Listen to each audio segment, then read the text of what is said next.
Good evening, everyone, and welcome to Fulfilling the Promise of Our Nation. We are so pleased that you could join WAND, National Priorities Project, and Peace Action for this presentation. We're very excited to hear from Joe Comerford and from Judith LeBlanc. My name is Udzi Vokiwa. I am the Senior Program Associate at WAND, and I will be running the technology today. Before we get started with the presentation, just a few housekeeping items. All attendees are going to be muted during the presentation. If you have questions for the presenters, please submit them by typing them into the questions section of your panel. It should be on the right-hand side of your screen. I'll ask those questions aloud to our presenters after they finish their presentations. If you have any technical difficulties, please contact GoToWebinar support directly. They can be reached at 1-800-263-6317. Okay, and now I'm going to introduce Joe and Judith before they begin their presentation. We're very, very excited to hear from these two fabulous women. Joe Comerford is the Executive Director for the National Priorities Project. She's been in that role since 2008, and she sets the strategic direction for the organization. Joe comes to NPP with a strong background in community organizing, and she travels extensively offering budget talks and facilitating participatory workshops, including at a TEDx presentation in 2012. We were very excited to have Joe speak at our 2013 WILWAN conference here in Washington, D.C. last fall. And we're very excited to hear Joe break down the budget, make it digestible, and help us understand why it's so important for us to be engaged in this issue. And after we hear from Joe, we're going to hear from Judith LeBlanc. And Judith is the Field Director at Peace Action, and her role is to coordinate efforts on campaigns to cut military spending, nuclear abolition, and to oppose the war in Afghanistan.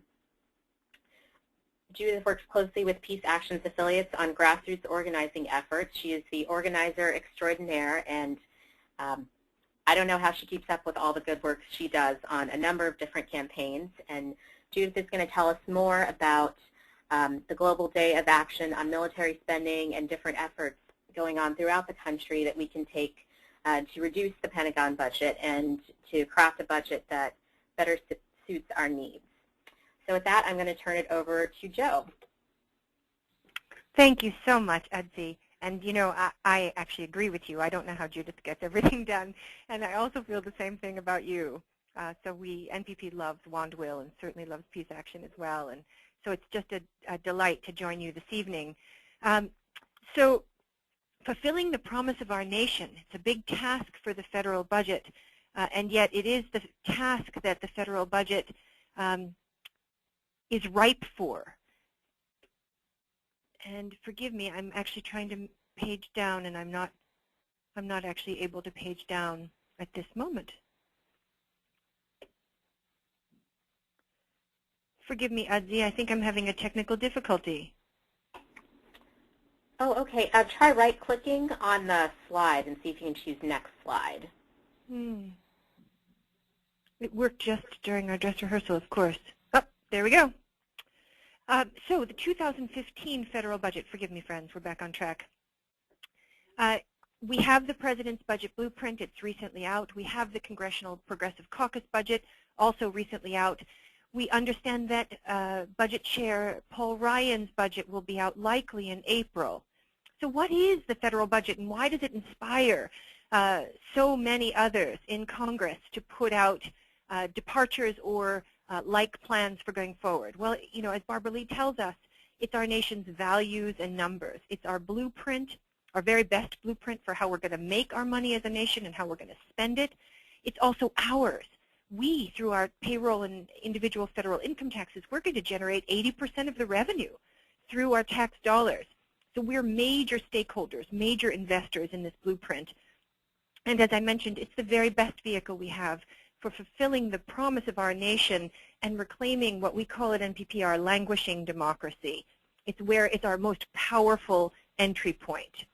So let's take a look at the President's proposed 2015 budget. So it's a very big blueprint. It's a departure from the agreement, the Bipartisan Budget Act that was struck after the shutdown by Paul Ryan and Patty Murray. President Obama, although he signed that, actually didn't stick to it for 15.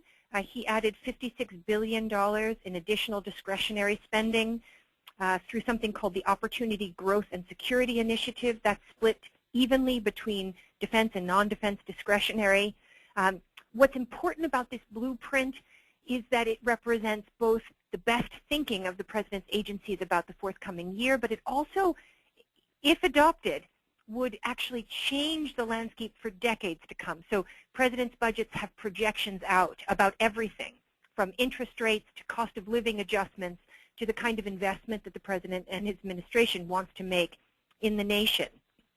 For example, in this budget, President Obama says, okay, we're going to spend a little bit more money on infrastructure through this Special Opportunity Fund, and that's roads, bridges, transit, and we're going to do that through a one-time repatriation of corporate taxes, meaning that corporate taxes can come back in for profits that have been warehoused offshore. That's his proposal, but it's $302 billion, so it starts this year and it goes out into the out years. And as you'll see, the budget is still a deficit budget, although the deficits, as we all know, have been coming way down. As the economy gets more and more robust, we have more tax dollars at our disposal, and also there have been cuts to programs over time. So an average deficit over the last 50 years is about 2.8%. This one's about 3.1%. So it's of the economy. So it's very much on average to where we've been.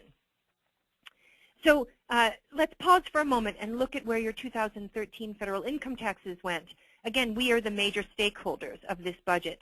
On MPP's site, nationalpriorities.org, you can get a receipt for an average taxpayer in your state. You can also get a receipt for yourself. Putting in the dollar amount will tell you to the penny for programs that you care about, where you invested in 2013. So the budget has a profound federal and personal and state and local impact. So we invest as taxpayers, and then it comes back to us. So I just pulled numbers before this evening for Pennsylvania. So 27% of Pennsylvania's state budget is from the federal budget. It also happens to be $27 billion. And then folks in Pennsylvania receive $85 billion in direct spending. That's anything from Social Security to food stamps to unemployment insurance. Cities and towns in Pennsylvania receive the community development block grants, and we know that community development block grants have been actually declining in years, and they're capital infrastructure improvements for cities, and they depend on them, those city budgets. And then businesses in Pennsylvania got $19 billion worth of contracts. And of course, all of the spending equaled jobs in our local communities and in our states. So, you know, the budget in the last 10 years, the budget process and the budget itself has been almost the very definition of insanity. We've done the same thing over and over again, and we've hoped for different results. I do think that the Bipartisan Budget Act was a meaningful moment where the two parties were able to come together and chart for the briefest moment and a fairly small deal a way forward. But just looking at this list will tell you where we've been, right? No budget on time for the past 10 years. For the past 10 years, only 1 year were we able to actually eke out 12 spending bills. That means that they were able to be considered by the appropriations committees of both houses and then reconciled. In the past 10 years, we've had 3 years fully funded by continuing resolutions, and that's basically a do-over from the year prior, and that's the entire year. And then, of course, this government shutdown, very damaging to our economy and our families, followed by this, again, a fairly small deal, and then something called an omnibus. And an omnibus is, as you likely know, just as the name sounds, like a big bus of spending bills going through, so they're not able to be fully considered. So that's why, you know, at National Priorities Project, we talk about reclaiming this moment, taking the 2015 with this modicum of stability at this moment, and actually saying, no, now this time we want a process that makes sense, that's transparent, that's accountable, that's fully vetted by Congress and then their constituents, and we want it to represent to a much greater degree the priorities of the people of the United States, and those priorities actually are the key ingredients to fulfilling the promise of the nation. So what's at stake? Let's look first at how the President proposed to make the money. That's, again, our tax dollars. Here's the projected tax revenue in 2015. So President Obama is doing some things that are a departure from the Ryan-Murray bill. The Ryan-Murray bill raised no real taxes. They had fees that increased revenue. But President Obama is actually putting his toe into both corporate tax reform and additional tax reform, especially targeted at the wealthiest Americans. That plus a more robust economy is going to mean an increase of about 11% in revenue, so a little bit more revenue in 2015. He's hoping to raise about $37 billion extra by tightening tax breaks for wealthy taxpayers, and that's going to net him about $651 billion over 10 years. So again, it's both about what his intention is this year and what it will yield in 10 years. He's also beginning the conversation about corporate tax reform. It's small. He's limiting the ability for corporations to deduct interest expenses for their overseas operations. Slightly wonky to get our minds around, but it will yield $43 billion over 10 years. Again, many advocates will be pushing in this next phase of due diligence for greater tax reform, but it is a beginning. He also expands tax breaks or tax expenditures. He actually includes more investment in the Earned Income Tax Credit, which we expect to benefit an additional 13.5 million Americans. And that's going to actually cost $60 billion over 10 years. Again, because tax breaks are equivalent to the idea of spending through the tax code. And we have on our site a pretty widespread and in-depth look at tax expenditures if you ever wanted to go further into that. But that's the picture of how we're going to make the money. Let's look for a moment at a historic line chart that would tell us how individuals are different than corporations. And we can just take a moment to note the disparity. While individual tax rates have remained relatively constant with some notable dips in the early 2000s, and that's again driven by tax policy. Those were the Bush-era tax cuts. We've seen corporate tax rates decline as compared to individual tax breaks. And that's certainly something that's going to be part of the national dialogue. It was certainly something Congress tried to take up last summer. We can expect them to try to take it up again this summer, and we think it's a very important conversation. What comes into the Treasury is what we have at our disposal, both to pay for social programs and other kinds of public investment, and also if we choose to shrink an annual deficit and or actually pay toward our national debt. So it's really important to have that conversation about revenue. So moving from that, how are we proposing, how is President Obama proposing to spend the money in 2015? This is a fairly bird's eye view of the budget. It's a big blueprint, about $3.9 trillion. And what you see here is what we see many years, right? It's about 2/3 in the mandatory spending bucket, about 1/3, a little less than 1/3 this year in discretionary, and then the rest divided out to pay the interest on our nation's debt. Just a few things about this bird's eye view. There's a lot of myths circulating, especially now that the President's budget is out, that both Social Security and Medicare are going bankrupt. And actually, they're just absolutely not true. Medicare Part A, which is better known as hospital insurance, is funded by general tax revenue and trust fund revenue, so that's both workers and employers paying.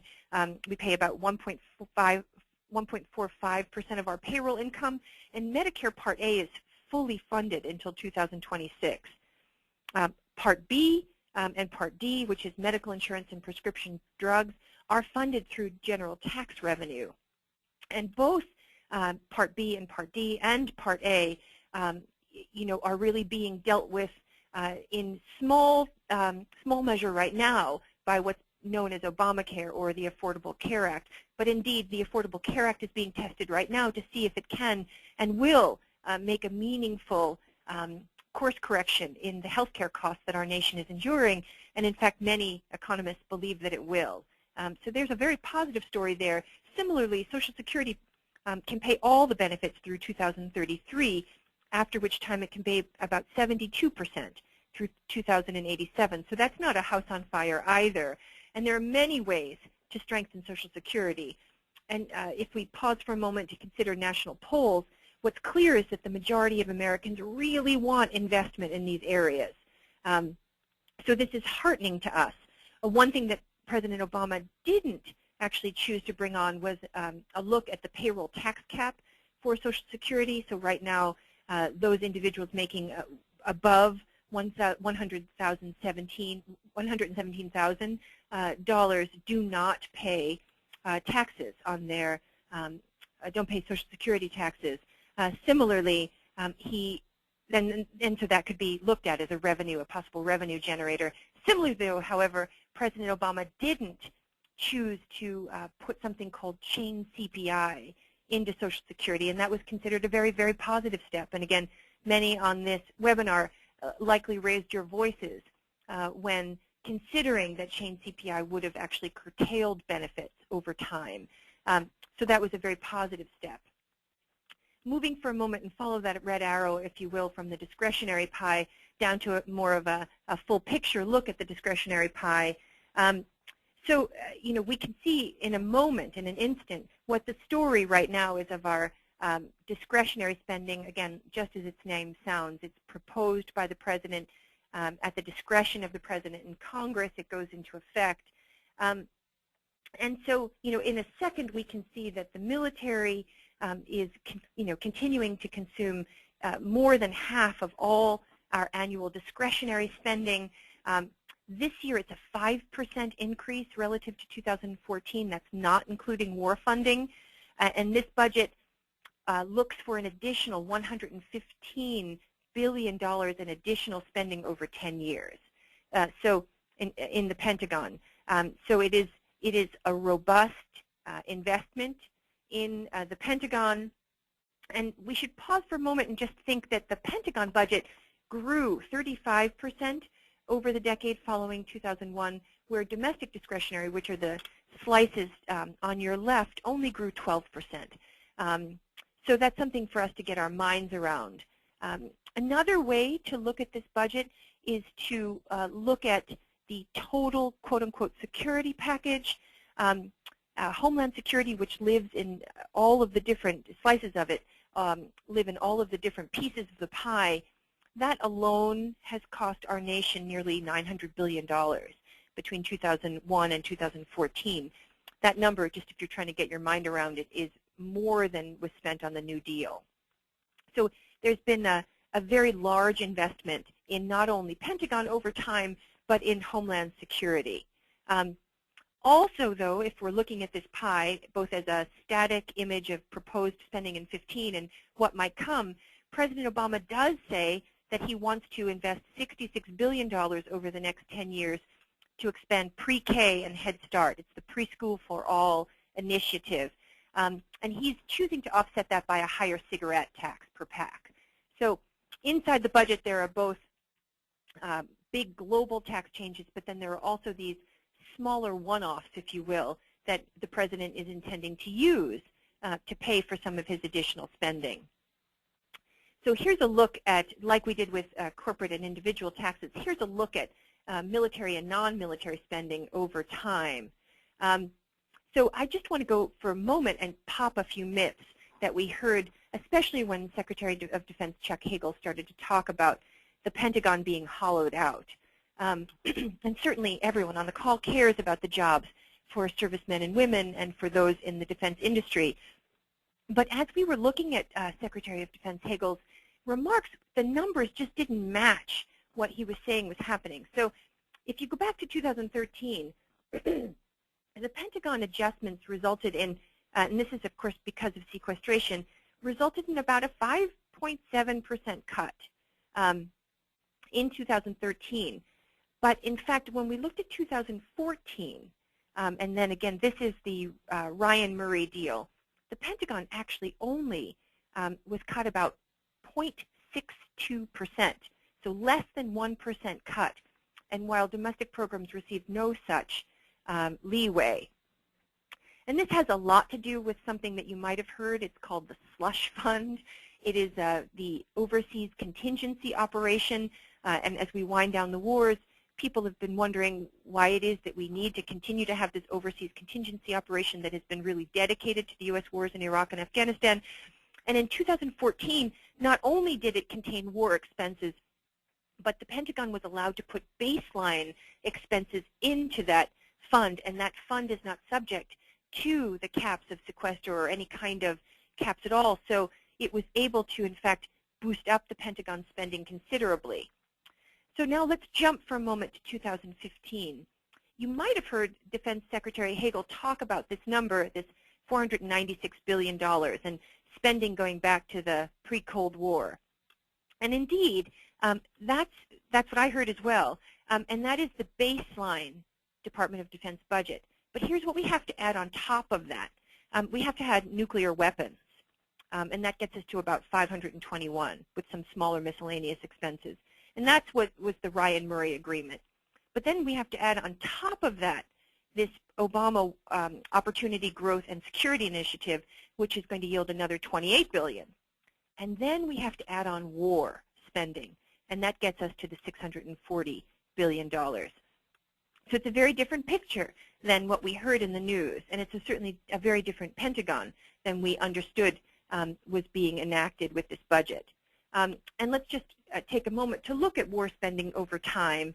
You'll see that in 2014 we continue to spend a fairly small amount of dollars in Iraq, but still a significant investment in Afghanistan. And here is just a moment to look at our nation's Pentagon spending vis-a-vis the top nations. And this is, of course, the most recent data available, which is 2013. So moving from the President's budget, let's talk for a moment about the Better Off budget. That's the name that the Congressional Progressive Caucus gave to its budget. It is a departure in many ways from the President's budget. There is a much greater investment in job creation. It's the same kind of investment as in the last year's budget. It actually takes the domestic cuts that have been enacted over the last several years and begins to reverse them significantly. It actually has a stated target of really looking at inequality endured by women and people of color and going after the programs that make the most difference to our lives. It also has a stated commitment to veterans. We know as a nation that our spending on veterans and through the Veterans Administration has gone up significantly in the last decade. Of course, this makes a lot of sense when we've looked at the two wars that we've fought over the last time, and of course, this is the anniversary of the Iraq War. So it makes sense that we would have increased spending on veterans. But what we know from all sources is that the spending we're doing on veterans isn't enough to meet the need for the women and men who've served our nation. So the Better Off budget really actually goes at this. It looks at clean energy investment and actually really does a major investment in that. And it scraps the cap for Social Security, and that's the cap that we discussed earlier. So it really looks at removing the taxable minimum and raises that. And that will, of course, create a meaningful revenue flow for Social Security. And in terms of the Pentagon, it does some really interesting things. It actually looks to end what we talked about as the overseas contingency operation. Again, this has bipartisan support. Many people believe that we should take that sidebar, if you will, and actually make it part of the overall Pentagon baseline budget. The CPC does that, and it increases substantially funding for diplomacy and something called the Office of Economic Adjustment, or the OEA. And Judith and Miriam Pemberton from Institute for Policy Studies have done very meaningful work with local communities. This is a fund available to communities looking to potentially explore other economic models for their communities, other industries, if they want to transition their economies from defense to another sector, and or if they feel threatened at job loss. So it was a very, very small pot of money, and this, the Congressional Progressive Caucus looks to expand that. And then we have the Ryan blueprint. There was some talk about Ryan not doing a blueprint. And this is still a matter of quite some debate in Congress. And here's how it goes. Paul Ryan put out his take on the war on poverty some weeks ago now, and actually said publicly at that time that he might not produce a budget because he had struck the deal with Senator Murray, and they came to the top line. But then members of his party actually said, well, no, we can't not put out a budget because we've actually had quite a lot to say about Democrats in the Senate not being able to put out a budget, and so we must put out a budget blueprint. And so we can expect that the Ryan blueprint will actually have some of the same rhetoric that we saw in the war on poverty, and Chairman Ryan believes that the war on poverty has not been successful, and he believes that, in fact, folks are tangled in public programs, and that his job is actually to cut through those and in his language, simplify them. And so we can expect to see Medicaid block grants as we have in the past. We can expect to see deep declines in social spending. Again, he's for a more privatized economy and a much less of a government involvement in services for individuals. Something that's interesting that's also happening is that at the same time that he's trying to squeak out this budget, Dave Camp put out a tax proposal you may have heard of, which actually really significantly reduces revenue. And so the last piece I read from the Hill just yesterday said that, in fact, if Paul Ryan wants to keep to his commitment to balancing the budget in the out years, which is, again, a stated commitment that he feels passionate about, he will have to actually do some much greater cutting. And whether or not that's going to be a cut across the board or selected cuts, we don't know. But it's going to be difficult for him to maintain some allegiance to that tax proposal and get to a balanced budget without really significantly, even beyond where he's already gone in past blueprints, cut Pentagon spending and cut social spending. So it'll be interesting to see where he goes with that, whether he chooses one over the other, and whether or not he accepts all of the tax proposals. But that's what we can expect. And certainly we're going to do, National Priorities Project will do a side-by-side look at the Obama, CPC, and Ryan budgets and have that available for folks in pretty digestible forms so that you can make your voices known about your own priorities going forward. So what's at stake and what can we do? And that's where we're going to hand off to Judith. But I do believe that we're going to take questions between Judith and I, which we're delighted to do. And friends, I know we went quickly through this. And so please do know that I'd be delighted to go deeper with you both in the questions that you have, but also certainly NPP wants to be an ally to you in your own work. So you can always find me offline with questions. Thank you so much, Jo. That was great. It's hard to make all of that information relatable and understandable, and you do such a great job, so thank you. Well, you're fine. As Jo said, we're going to take questions now from the audience. Just wanted to remind everyone how to ask questions. You can type them into the question box on your attendee panel, and then I'll ask them aloud to Jo.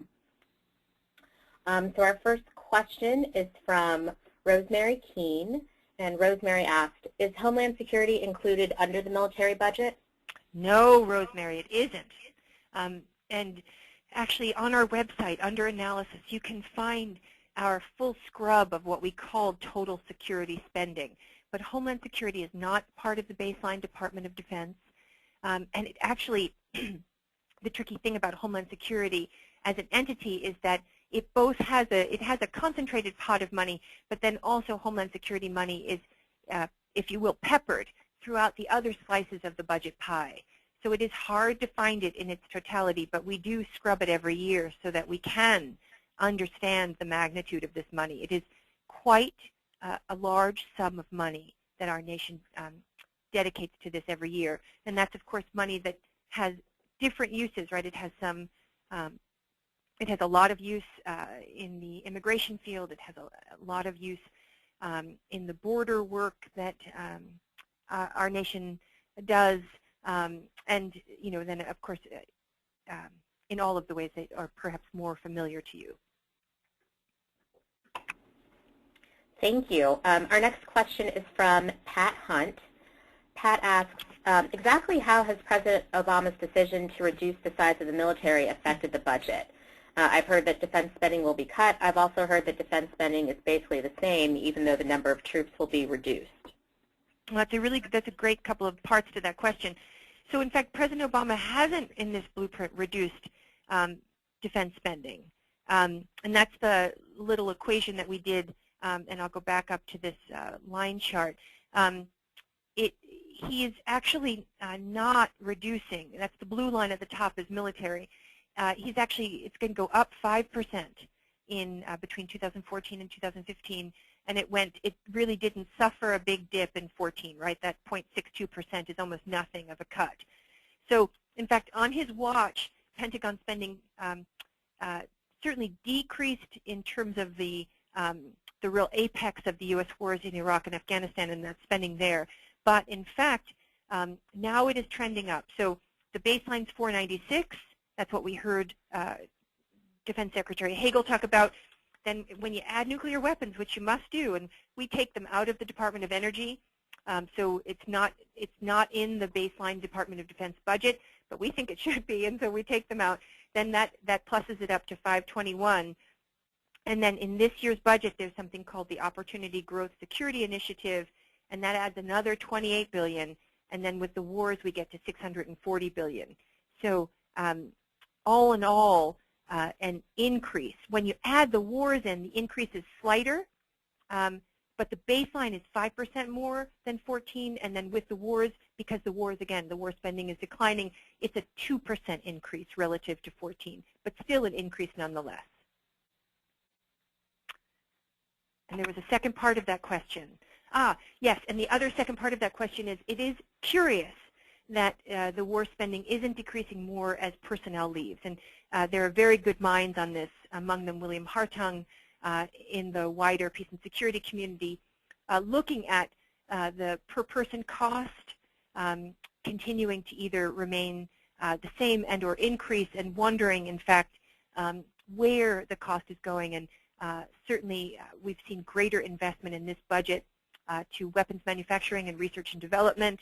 And we've seen a continued allegiance to programs like the F-35 Joint Strike Fighter. So we continue actually as a nation to invest quite large sums in research and development and in technology and in weapon systems in themselves. Thank you, Jo. Our next question is from Susan Cundiff. Susan asks, the graph that showed continuing expenses in Afghanistan and Iraq, is that in the overseas contingency operation? It is. Thank you.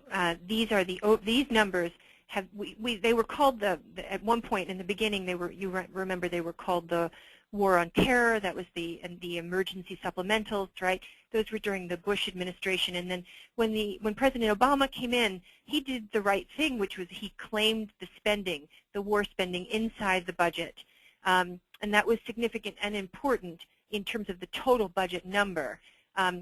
But he changed the name to the Overseas Contingency Operations, or OCO, and that's what you're seeing here. These bars are OCO funding. They're on top of Department of Defense spending. Oh, and I should say that OCO is not subject to sequestration. So that's where we get back into that thing that happened in 14. One of the reasons the Pentagon endured almost no cut is that they were able to, again, they received this wiggle opportunity, and certainly the Congress and the President have something to do with this, but they were able to put in an additional $20 billion of non-OCO requests into the OCO budget, and that got them additional investment in the baseline Pentagon budget without not subject to the same sequester caps. Thank you. Our next question is from Amanda Hill-Atkinson. Amanda asks, what are the defense spending projects that are not wanted by the Pentagon but are more political projects? Oh, really? These are terrific questions, everybody. Well, one of them is the F-35. So the F-35 has been roundly critiqued by members of the high-level ranking Pentagon folks, and we can't seem to shake loose of the F-35. And certainly Congress has something to do with that.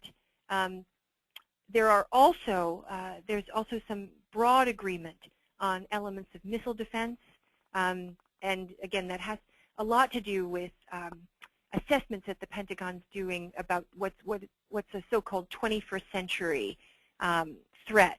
And so there are elements of missile defense which are highly costly.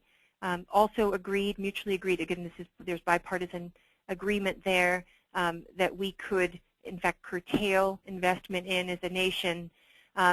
There's also a very interesting study, if you don't know about it. It's called the Sustainable Defense Task Force. This was a bipartisan study, so highly bipartisan, and my colleague Chris Hellman actually participated in it from NPP, and it actually reached both bipartisan economists and bipartisan members of Congress reached agreement on a very robust list of things that the Pentagon could cut, including waste, fraud, and abuse, which is cost overruns are a really big problem in the Pentagon, and achieve upwards of $960 billion of cost savings over 10 years. So not an insignificant amount. And there's a long list of programs, too long to go into in great detail tonight, but they're there and they're ripe for the picking, again, by bipartisan support.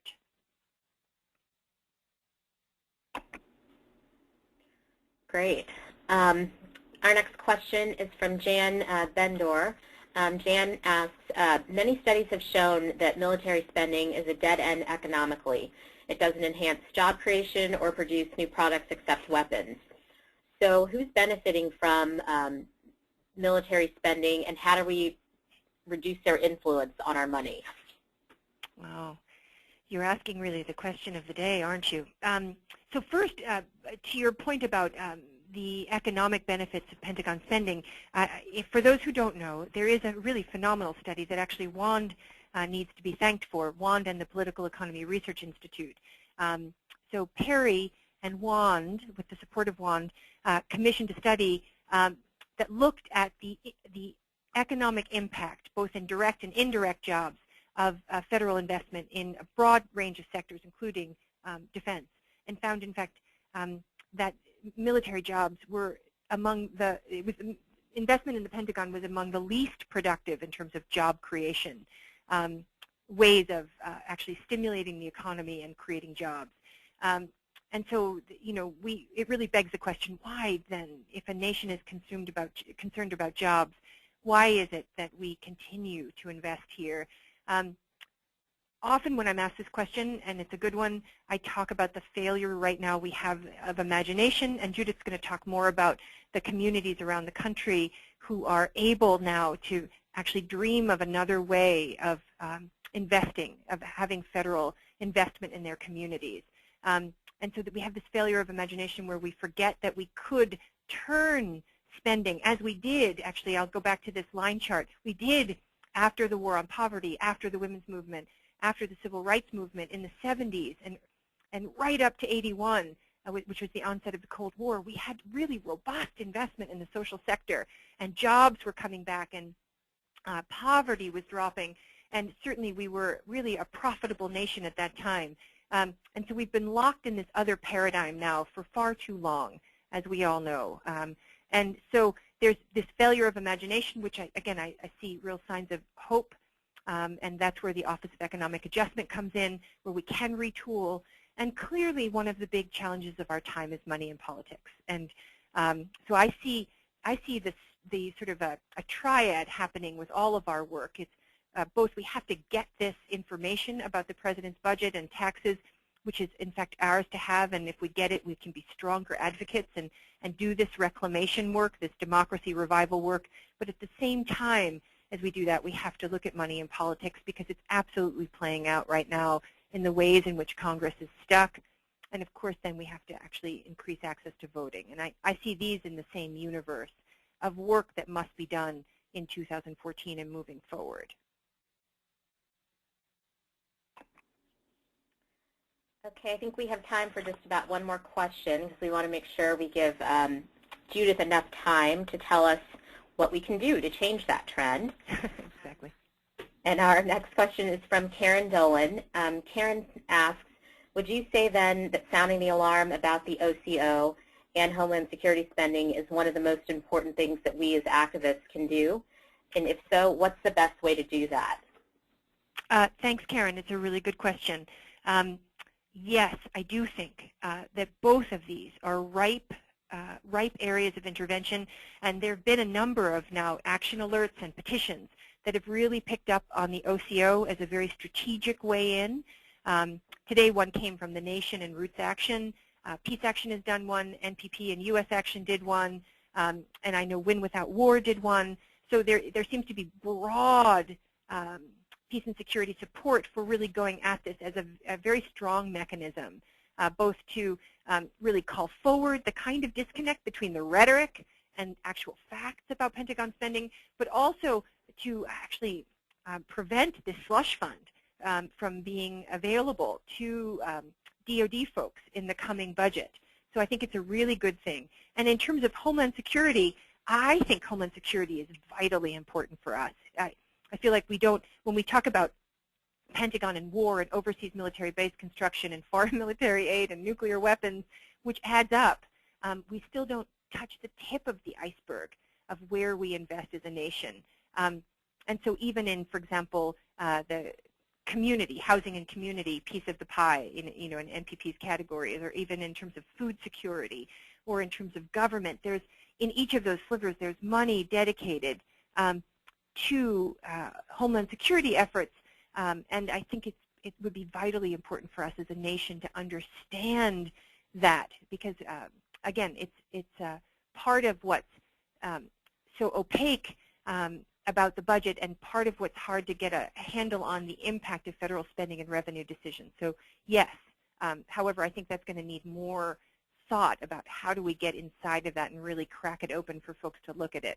And again, under analysis, there is a pretty step-by-step analysis after we add it all up, looking at CIA and FBI and Homeland Security, of this unbelievably overwhelming look. It's nearly $1 trillion when you look at it all together in 1 year. And in fact, we must look at it all together in 1 year.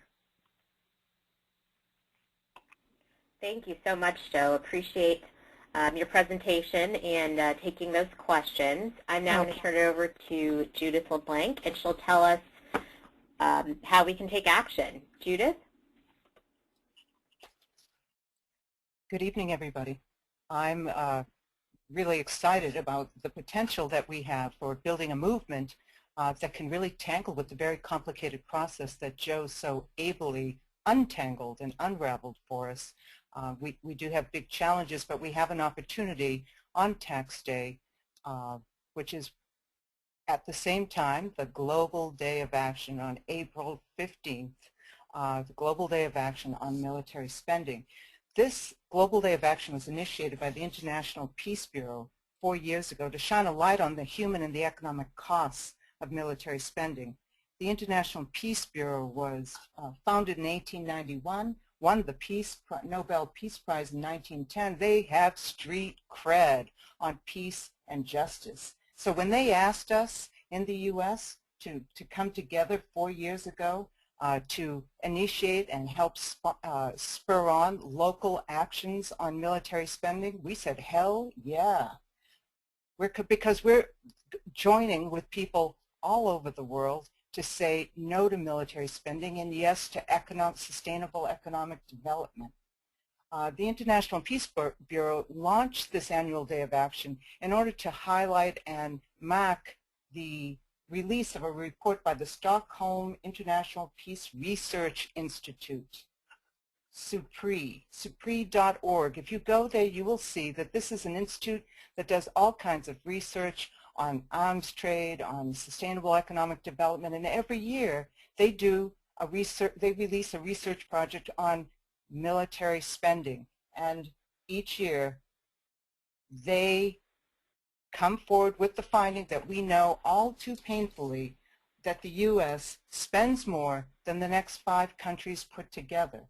So that is why U.S. groups, national groups, economic, racial justice, anti-globalization groups, peace and faith-based groups have come together every 4 years to sponsor local actions. And last year we had 60 events. This year we are targeting Congress. We are turning up the heat, putting the pressure on Congress because they're going to be in the middle of discussing the budgets. It just so happens the Ryan budget will be released. And really, millions of people are paying their taxes, thinking about taxes. And what we want to do is to talk about the Congress is making wrong decisions, putting our tax dollars in the wrong places, and that it is time to move the money from wars and weapons to fund jobs and human needs.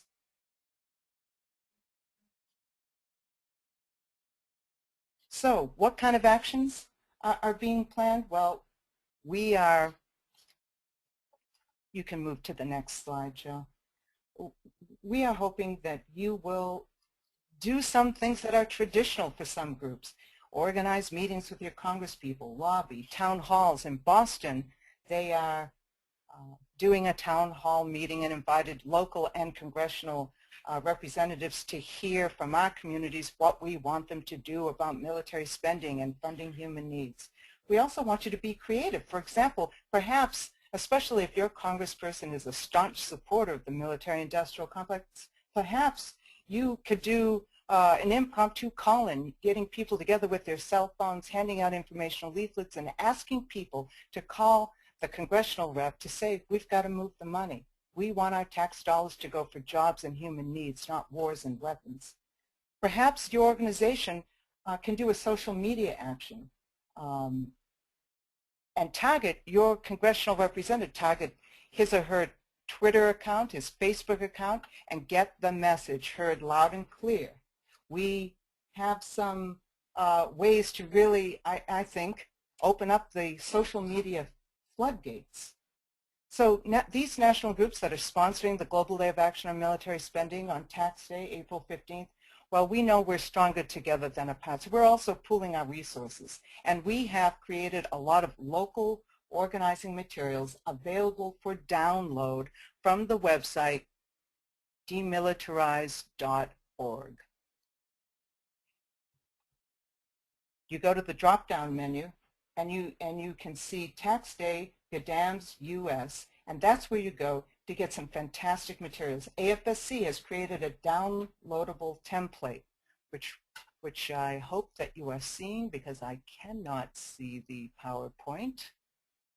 For some reason, my computer has gone to sleep. Okay, you can move on to the next, the leaflet template that was created by AFSC. There are many different versions of it. The main thing is that you can plunk in your local contact information, you can advertise your event, you can put the facts that you want to hand out on April 15th if you're doing an informational leafleting.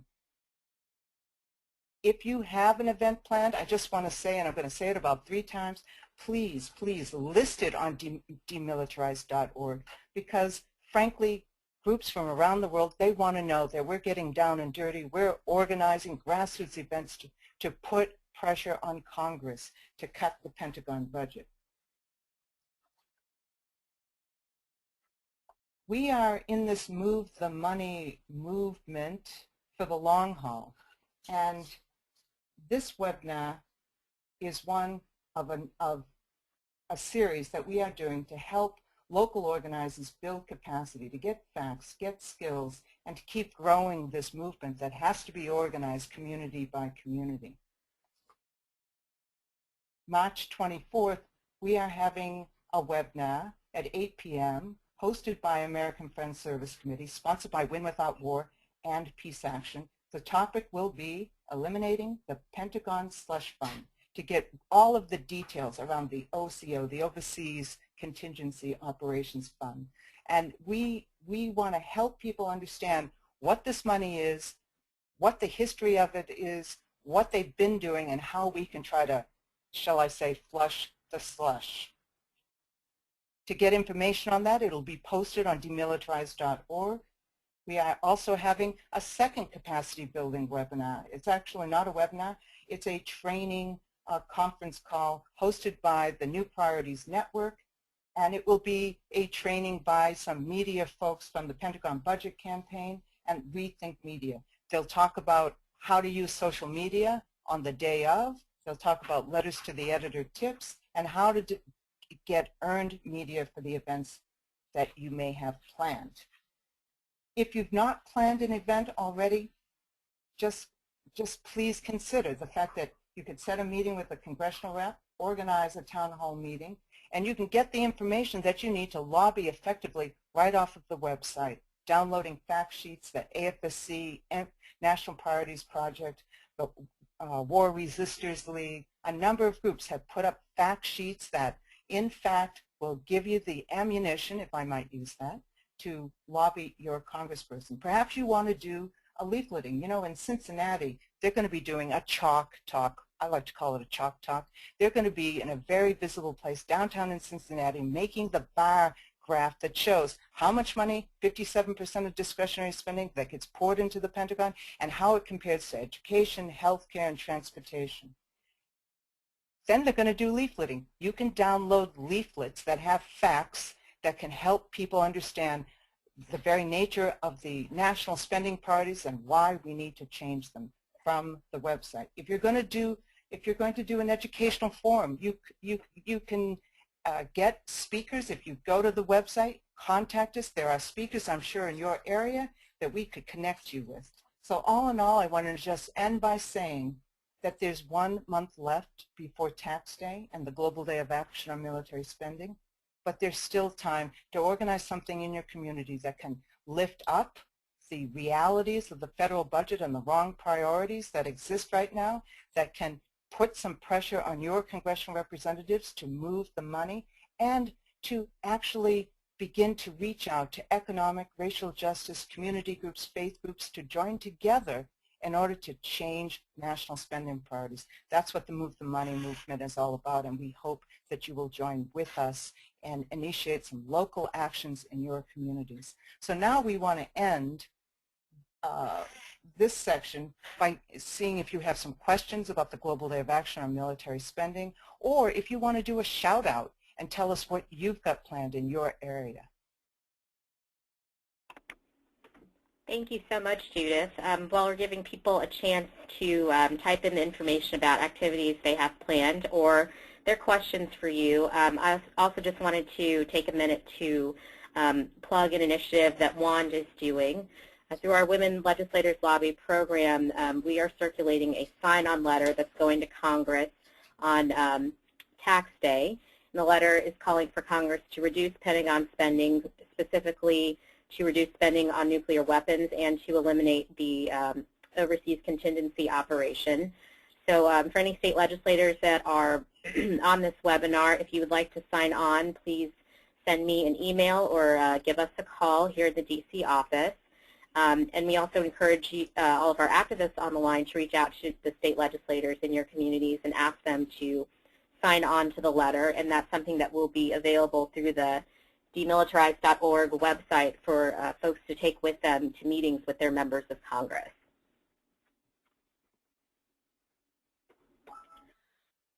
So I just wanted to give one more call for any questions for Judith. Oh, here we go.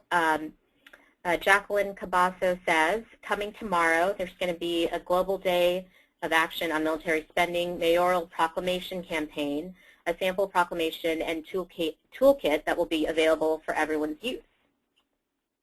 Excellent, Jackie. And everybody can get it at demilitarize.org. We'll have it up there tomorrow.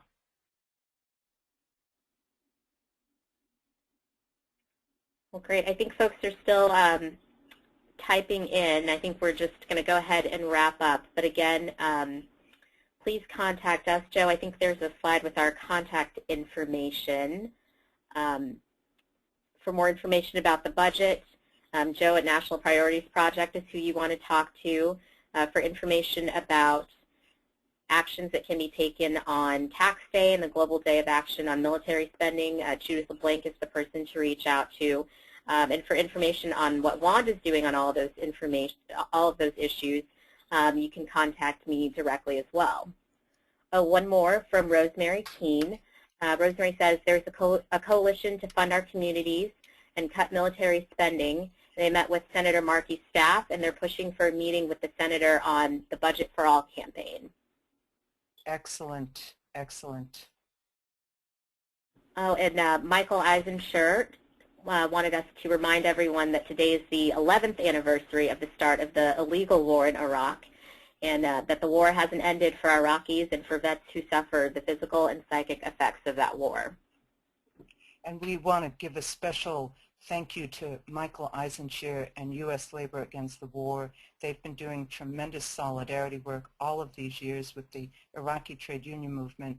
And frankly, many of us would not know each other or be working together if that horrible war had not been launched. And now we're taking it to the next level by really fighting to cut the Pentagon budget so we can fund humanitarian needs in Syria, in Iraq, and other places, as well as our communities. Thank you, Michael, for that reminder.